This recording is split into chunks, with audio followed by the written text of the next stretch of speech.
Hello दोस्तों, स्वागत है आपका आर्यन रिव्यूज़ पर।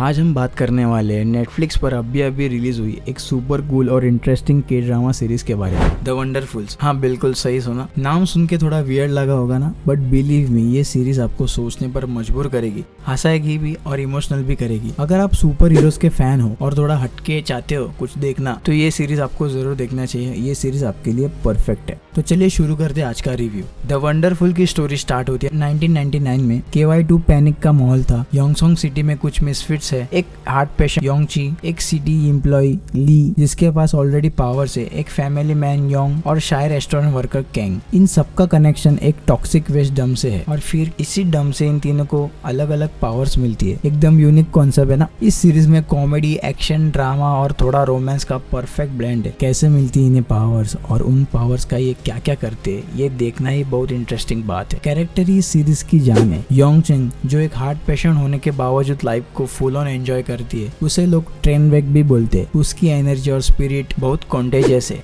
ली जो सियोल से योंगसोंग में ट्रांसफर होता है, वो एक मिस्ट्रेस कैरेक्टर है जिसके पास ऑलरेडी टेलीकिनेटिक पावर है। उसका सीरियस बट फनी नेचर आपको बहुत पसंद आएगा। सोंग योंग जो अपनी मैरिज में ऑलरेडी स्ट्रगल कर रहा है, और कैंग जो बहुत शाय होता है। इन दोनों की जर्नी बहुत रिलेटेबल है। इन चारों की केमिस्ट्री, उनका एक दूसरे पर ट्रस्ट और उनका बॉन्डिंग, ये सब बहुत नेचुरल और हार्ट वार्मिंग लगता है इस सीरीज में। पाक योंग और चायोंग के एक्टिंग और उनकी screen chemistry specially next level है बॉस। आप उन्हें देखते हुए हंसेंगे भी और उन्हें देखते हुए रोएंगे भी। उनके खुशी में खुश भी होंगे और उनके दुखी में दुख भी होंगे आप। अब बात करते हैं क्या अच्छा है इस सीरीज में। सबसे पहले इस सीरीज का ह्यूमर, सिचुएशन कॉमेडी और विटी डायलॉग्स आपको बहुत हंसाएगा। दूसरा, कैरेक्टर डेवलपमेंट। हर कैरेक्टर की एक डीप बैक स्टोरी है और वो अपनी पावर्स के साथ साथ अपनी पर्सनल प्रॉब्लम से भी डील करते हैं। इस सीरीज में विलन भी काफी पावरफुल दिखाए गए हैं। द वंडर किंगडम नाम का एक ग्रुप जिनका पास्ट मेन कैरेक्टर से ही जुड़ा हुआ है। उनकी मोटिवेशन और उनकी बैक स्टोरी भी बहुत वेल रिटन है। स्पेशल इफेक्ट भी बहुत इंप्रेसिव है। नेटफ्लिक्स ने इस पर बहुत अच्छा बजट स्पेंड भी किया है और वो स्क्रीन पर दिखता भी है। एक्शन सीक्वेंस बहुत एंगेजिंग है और उनमें इमोशन का टच भी है।